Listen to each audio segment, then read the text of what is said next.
morning, good evening, good afternoon, guys. Whenever you watch this, welcome to this session on impact of COVID on B schools in India.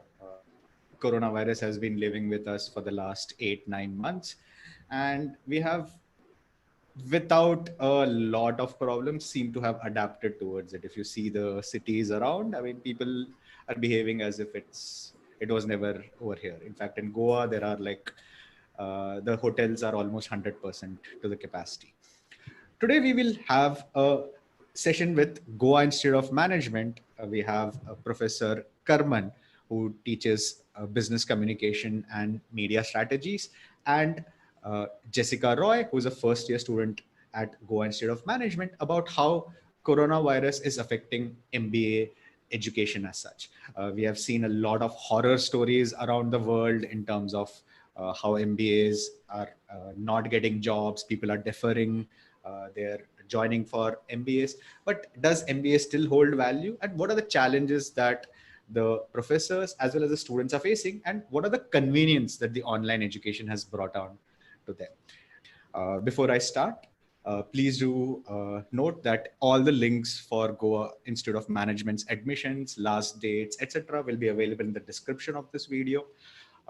We have the link to their Facebook group, their Pagal Guy page, and even their website. So in case you're interested in applying to Goa Institute of Management, please do apply. Please do have a look at this website.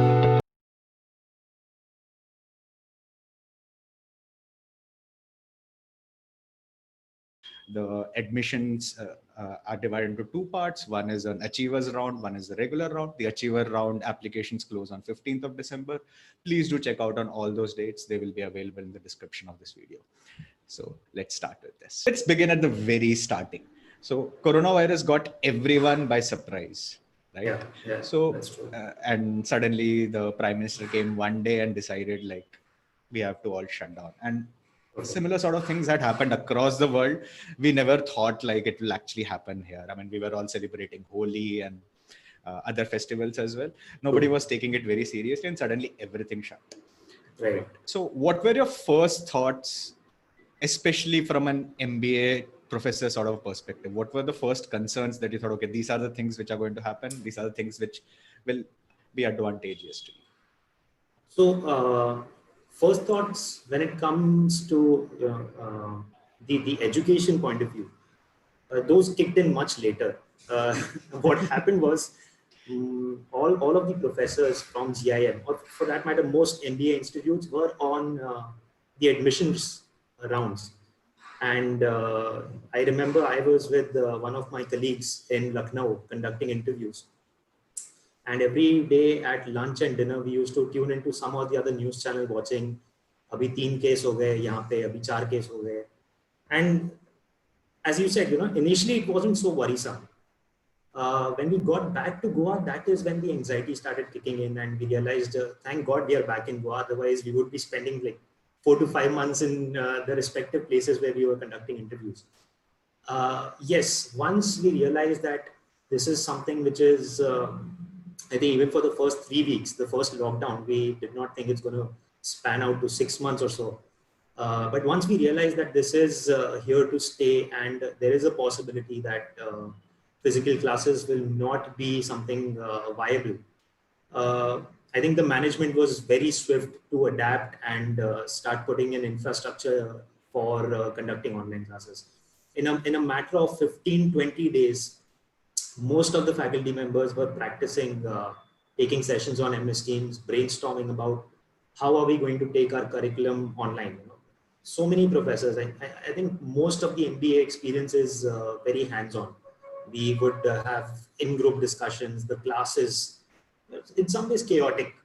And how do we have that kind of an experience online? So those were the challenges. And I think the summer vacation, the typical summer vacation for students was actually a learning class for the faculty members. So every Thursday, every Friday, we would have a congregation, and I'll present this and I'll start using this technique. Let me know if this goes well, and everybody experimenting, videos with simultaneous using some platform. Okay. I think it was a Let me great break learning it down for experience. let me break this down. So Sure. your first concern would have been obviously transitioning from a physical setup to Exactly. a online setup, Right. right? So was there some sort of training which you guys received? Was there some sort of like background work? See, everyone thinks that online education is basically like just put up a webcam and a whiteboard and basically you're done. But actually, an online Yeah. education is not that easy. Otherwise, I I mean, get it. everyone would be learning on YouTube Exactly. Exactly. and I on mean, Facebook and all the other places. So, we've what was the had. type of sorry? Yeah. Yeah. Sure. Go ahead, please. No, my question was, what was the type of concerns that you had? What were the key things which you focused on when moving the curriculum from a physical setup to an online setup, given the participation, chaos, etc.? I think engagement of the students, that was our key, touch point, that we shouldn't lose on the engagement that we have for the students, because in a class, as much as we do not enjoy calling out the backbenchers or managing the class, "Hey, chup ho jao, ye karo, wo karo." In the online, we knew that that is not going to happen, but also the fact that are the students listening to us? How can we make the class more interesting so that in some way we know intuitively that they are interested in listening to us?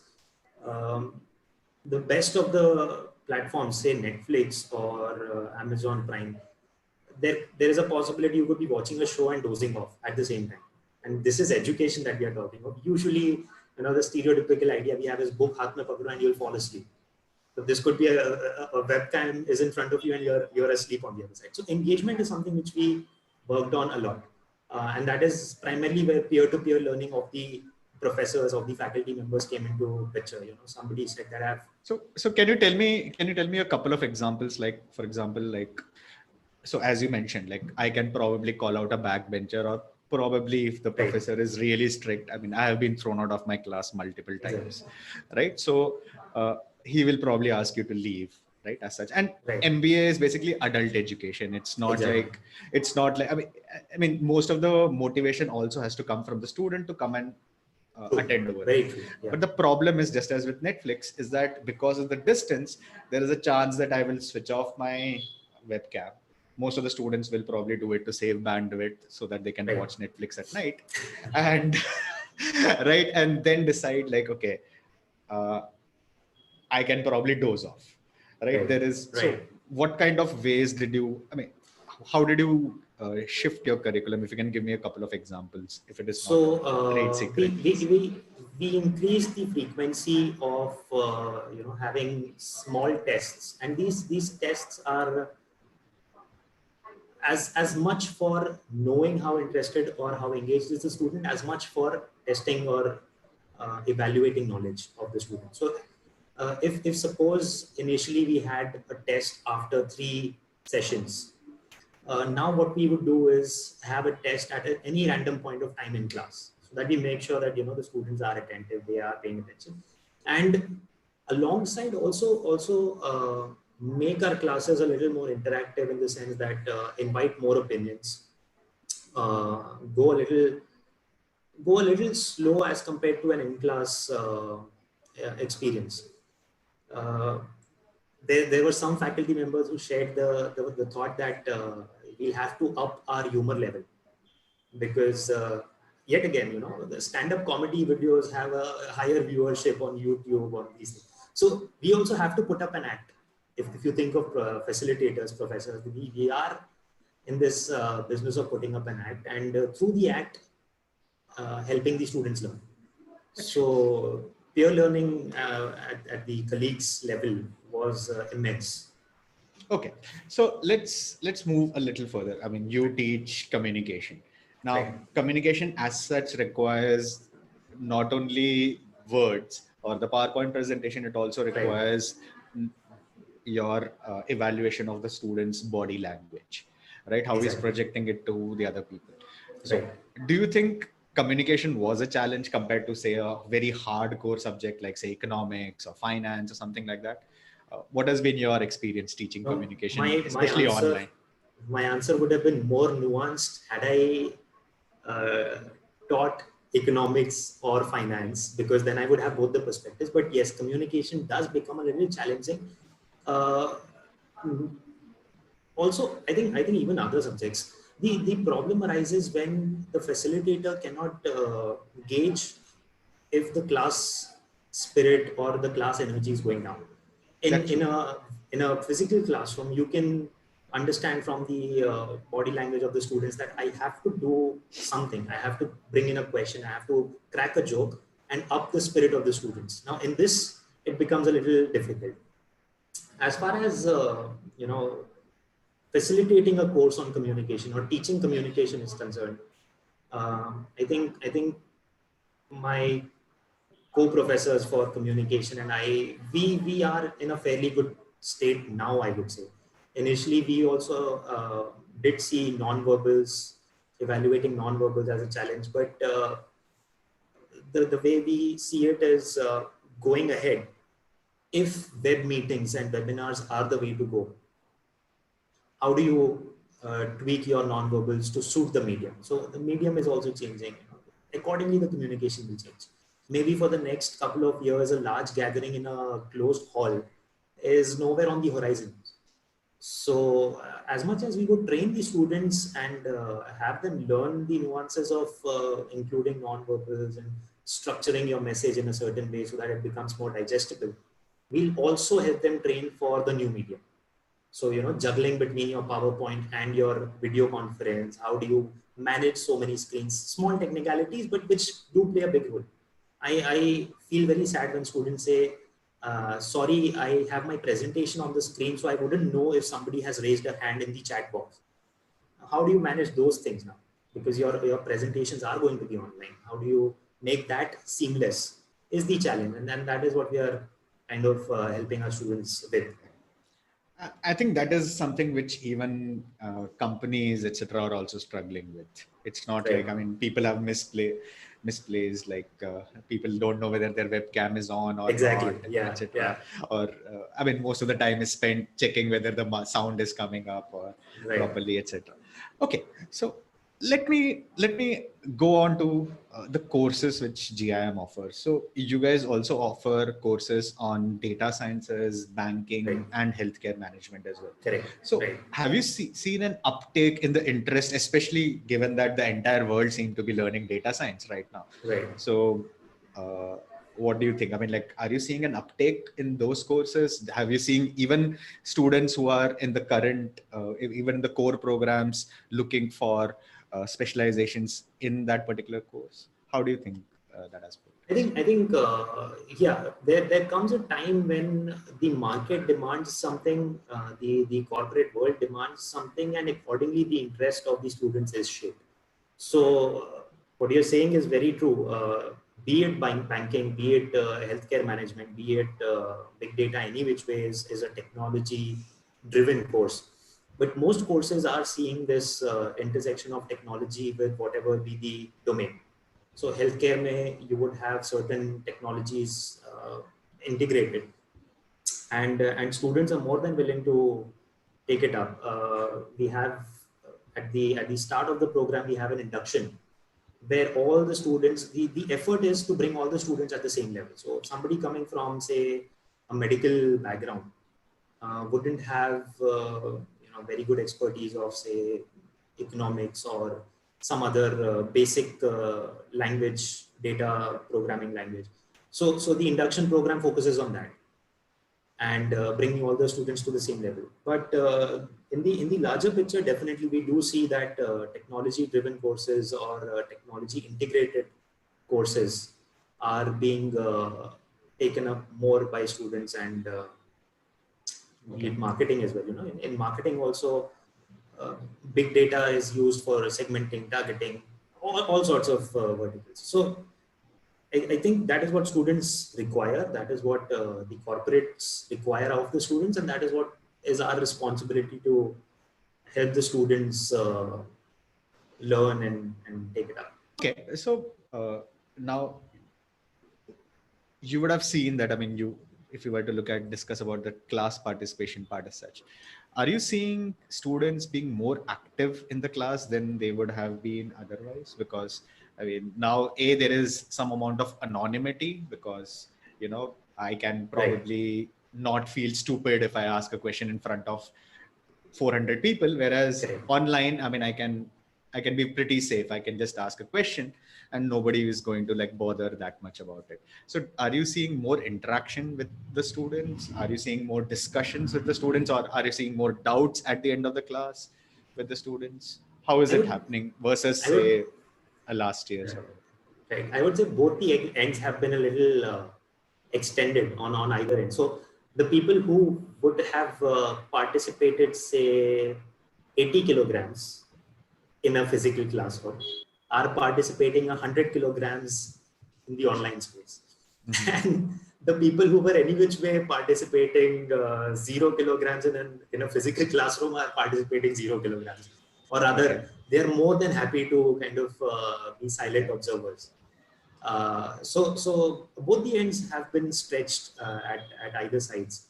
But the observation has been that there is some sort of compensation, some sort of compensation in the sense that since we are not in the physical classroom, we would want to be more proactively involved while the class is being conducted.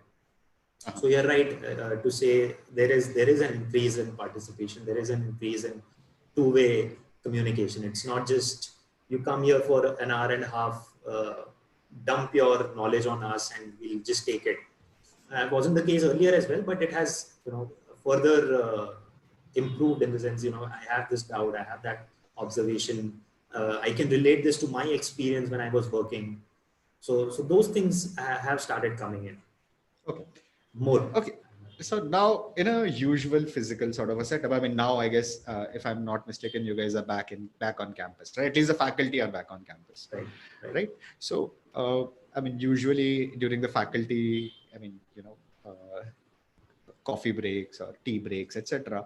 I mean, usually there'll be some sort of discussion about, what is going on, how do you teach this or something like that, besides the other stuff.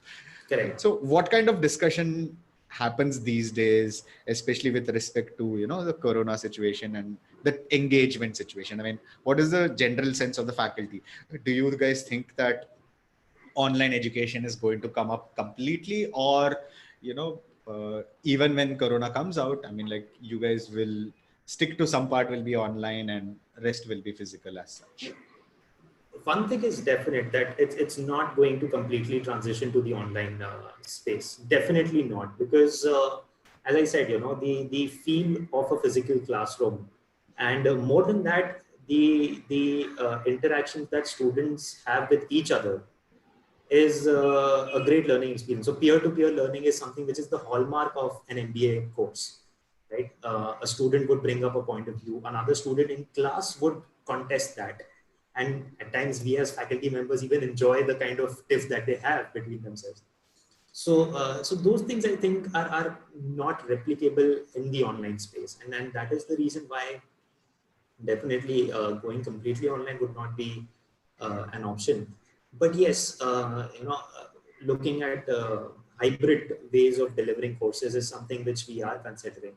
One thing which has the corona situation has highlighted is I would say the irrelevance of physical distance. Today we are successfully conducting classes with students sitting, in Calcutta and Jammu or whatever part of the world, even foreign students if we had some. But I think for the faculty members, this has been a learning experience that I can now collaborate with institutes in a foreign country and have a lecture on, say, cross-cultural communication, which had this situation not come into the picture, I wouldn't be thinking of. So today I am thinking of, taking a lecture for students sitting in Hawaii maybe and telling them about the similarities in Goa and Hawaii. So those are the pros, and I think that is where the online space will definitely benefit us. But the offline has its own charm. There is one course which is called the Give Goa. That Goa the Goa CSR activity, the CSSA activity that we have. And if you ask students, the kind of hands-on experience they get interacting with farmers, interacting with small businesses, NGOs around Goa, they would say that that learning experience has been so rich, they wouldn't want to give up on that. So, and that is primarily the reason why we want students to be back on campus, to give them that feel of, every Thursday going around different places in Goa, interacting with businesses, farmers, NGOs, getting to know their problems, coming back, brainstorming, going back again. So those things I think do take a hit in the online space. Okay, a couple of questions with respect to students. I mean, you are pretty young when it comes to the other faculty. I probably would have not asked it to the other faculty members. Now, a lot of students say that, one of the advantages of studying online is that if there is a 9 o'clock class, I can get up at 8:59 in my pajamas and basically attend the class. Right. Brushing, etc., is practically optional, Correct. right? So, does it work with the faculty also? No, I can vouch for that. No, that doesn't happen. I wish that was the case, but I'll tell you what. Taking a class, be it online or be it in the physical space. What I'm saying is, see, the thing is, I'm pretty sure that you would be prepared even before the class. I mean, one day before. Right. I'm not talking about the preparation. Right. But the matter is, you have to dress up, go and walk over there. Yeah. I got the hint of the question, but I'll be very candid with you on this. There was one class in the first year of my teaching. I had a break of almost 2 hours in between 2 sessions. And I thought I'll take a small nap, half an hour or so in between the 2 sessions. And I did actually notice that the session after my nap was not as energetic as I would have wanted it to be. Mm-hmm. And that day I decided that, no taking naps in between lectures or before a lecture doesn't help. So be it a class that I'm taking from home or be it a class that I'm taking from the studio that we have set up, where we go and deliver lectures. Dressing up for the occasion, dress as if you're going to a party. That is how I put it. Not being sleepy, having a good cup of coffee before the class. All of those check boxes, all the faculty. Unlike a student, the faculty's life is pretty much the same. In terms of focusing itself. Exactly. Okay. And yeah, go ahead. You have to be in that frame of mind. So you have to be in that frame of mind of facilitating a session. So no compromises of that for sure. Okay.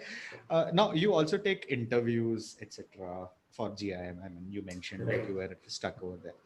So can you tell us a key difference between, say, and I mean, I think you guys would be facing this problem almost everywhere.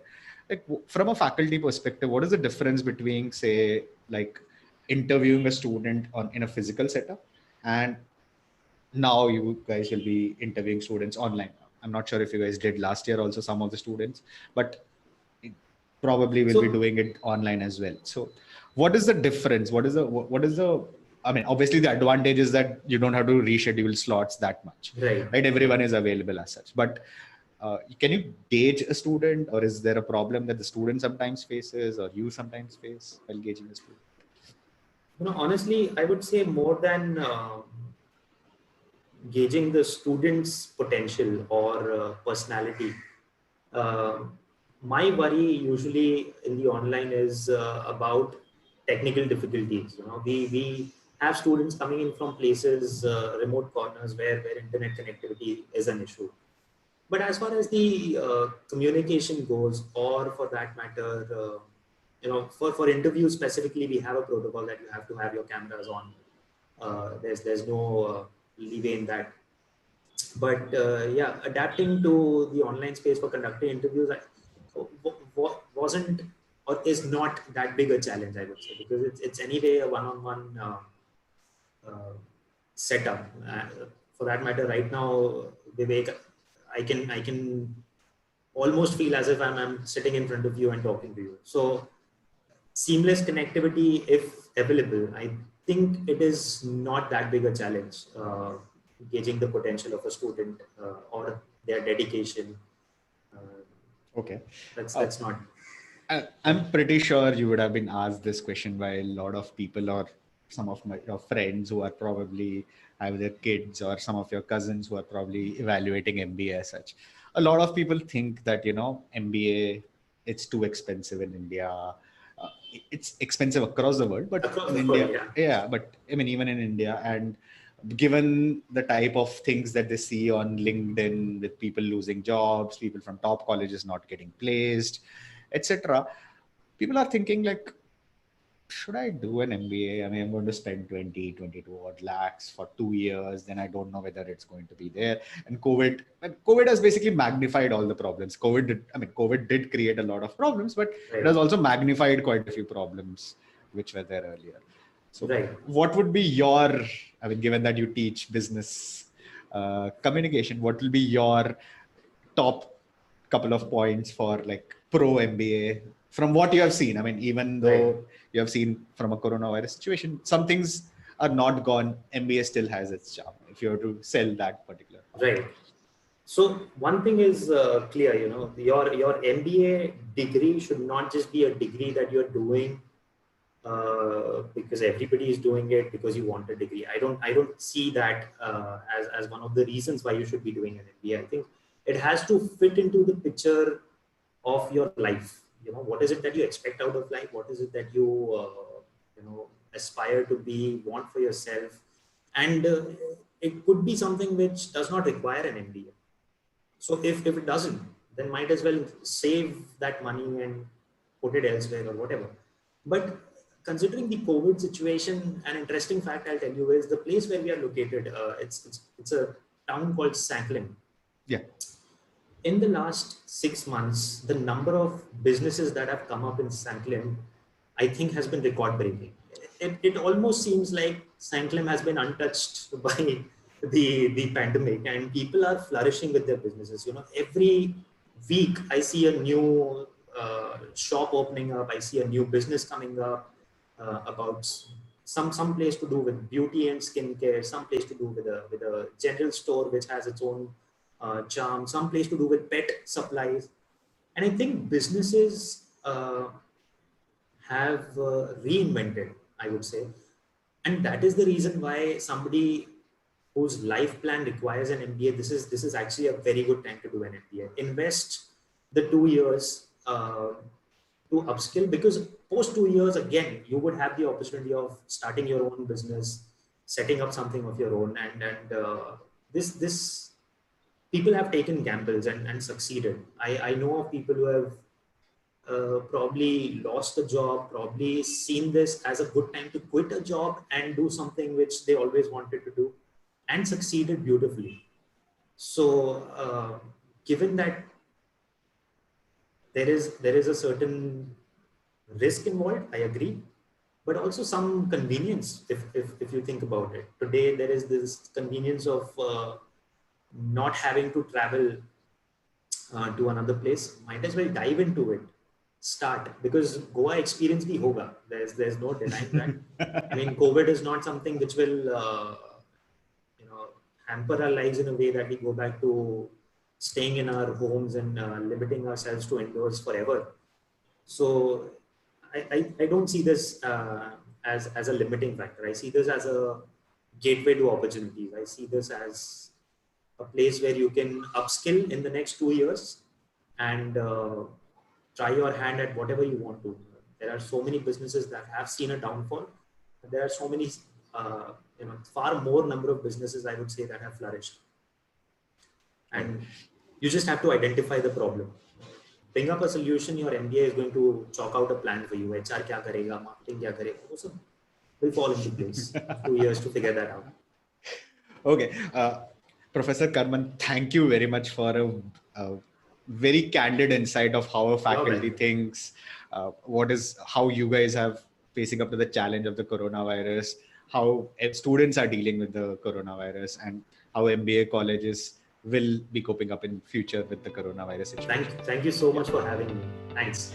In the second part of this session, we will be speaking with Jessica, who is a first year student at GIM, and look at the student perspective